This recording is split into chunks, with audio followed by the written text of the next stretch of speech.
I want to call something to your attention that we all know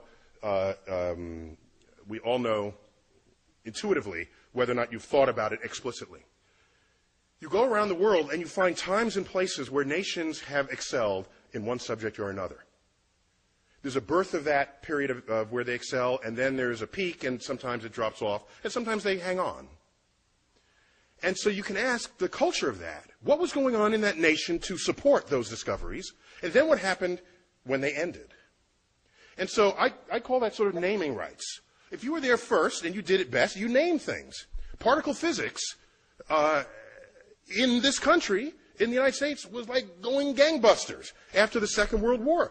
And the discovery of atomic elements, look at the periodic table. There's berkelium, californium, we got half the United States up there in the upper, heavier elements of the periodic table. Am I right there, Sir Weinberg? Okay. That's not because the world liked California or Berkeley. It's because the work was done here. It's because there was an effort to excel in just those subjects. And it shows up in other ways. I'll give you just briefly. Part of the naming rights is that you don't have to name it. So, for example, while we didn't invent the Internet, we certainly exploited it here in America. We did that sort of first and best. And so your email address does not end in .us. Everybody else is in the world. They got to say what country they came from. We don't. Okay?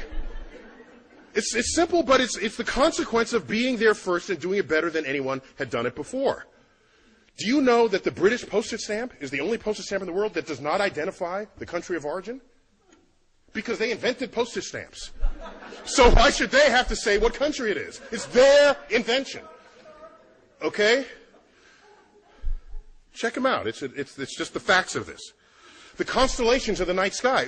It's the Greek and Roman, and it's lasted to this time. Because they did a really good job thinking that stuff up. All the mythologies of the heavens, that really stuck with us. All right. So, I'm going to make a larger point.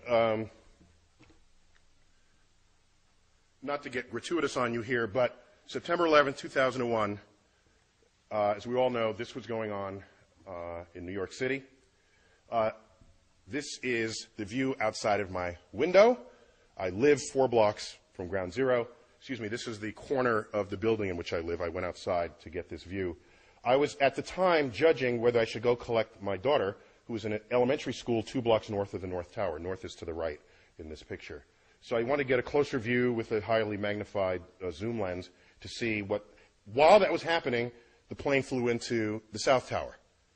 And so no one was thinking terrorism until the second one was hit. The first one was just sort of a bad tragedy. And so these are just 3 frames from my camcorder. This is at t equals 0. This is 1 second, well, like actually a fraction of a second. The plane was moving probably 500 miles an hour. And just to understand, the black building, that black sort of monolithic building, that is 50 stories tall. This is New York City, people. So tall buildings are they're just all over the place. And that's just a hotel, a 50-story hotel. And it's the towers are foreshortened because they're the angle at which this is shown. I put these up because a few days after this, President Bush, I don't remember where he said this, on the steps of the White House, in the Rose Garden or at the Capitol, in an attempt to distinguish we from they, the terrorists who flew these planes into the buildings and into the that went down in Pennsylvania and in Washington, to distinguish we from they, he loosely quotes a phrase out of the Bible by saying, our God is the God who named the stars. Now, this is before I was on his Rolodex, okay?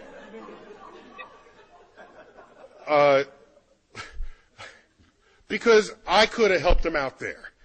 The fact is, of all the stars that have names, 2/3 of them have Arabic names. So this was not, I don't think, his intent with that message. Okay? While the constellations are Greek and Roman, the names are Arabic, all right? And the list just goes on and on and on and on. And so where does this come from? How does this happen? How do you get stars named with Arabic names? How does this happen? And it happens because, of course, because catching up with myself here. Okay? It happens because there was this particularly fertile period that Professor Weinberg duly discussed. And around that period, that 300-year period, the intellectual center of the world was Baghdad. Baghdad. It was completely open to all visitors, all travelers, Jews, Christians, doubters, which today we might call atheists. They were all there, exchanging ideas. All of them. All of them. And it was that period where you had the advances in, like, engineering and biology and medicine and mathematics. All right? Our numerals are called what? Arabic numerals. They ever stop and think about that? You know, who in America, do we take pause at this? Why are they called Arabic numerals? Okay, they fully exploit the discovery of the zero, create a whole field called algebra, itself an Arabic word. Algorithm is an Arabic word. All this is going on, and it's all traceable, not to some long 1,000-year tradition in Islam. It's traceable to this 300-year period. This 300-year period. And then, so they had naming rights. The most expensive, beautifully carved astrolabes come out of this period. There's a great collection of these at the Adler Planetarium in Chicago, if you ever want to check them out. So navigation, celestial navigation, all of this is traceable to this period. And so something happened. And what happened, as was previously described, I was told, and forgive me for repeating from what you might have heard, 12th century kicks in, and then you get the influence of this scholar, Al-Ghazali. All right? And so out of his work, you get the philosophy that mathematics is the work of the devil. And nothing good can come of that philosophy. That, combined with other sort of philosophical codifications of what Islam was and would become, the entire intellectual foundation of that enterprise collapsed, and it has not recovered since. Over that period, all these books were translated into Arabic on a scale not seen since then. And so why am I even going here? Because I'm trying to explain to you that you fast forward, the dangers here is that you fast forward to 21st century America and ask, what influences are we feeling now? Because that naming period in Islam stopped and it never recovered. Because the way of thinking about the natural world, revelation replaced investigation. Okay? So I fast forward to 21st century, and what do you find? You get things like this. Okay? This is in America. All right? So now, what I find interesting is the level of passion that it requires to actually do it. You got to like pay for this. Okay? A sensitivity to the money aspect of it. But we all know tomorrow's economies will be founded on innovations in science and technology, and of course that gets cut short if we lose our civilization, as what happened in Islam in 1100. And the last thought I'll leave you with, which concerns me greatly, if you do the math, okay? You know, you look at all the Nobel Prize winners there ever were, some even in this room, and ask how many were Muslim. And it's like one, maybe two. Okay, I think a second one was in economics.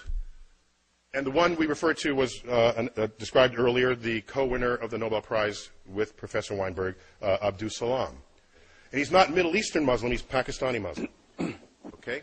Now, how many Nobel Prizes are won by Jews? It's like the fourth of the Nobel Prizes. Okay? Some high fraction of the total. And then you look, how many Muslims are there in the world? It's like 1 billion Muslims. How many Jews? 15 million tops. Okay? So you could ratio these numbers. Had Islam not collapsed in its intellectual standing in the year 1100, and you just do the ratios, they would have every single Nobel Prize today.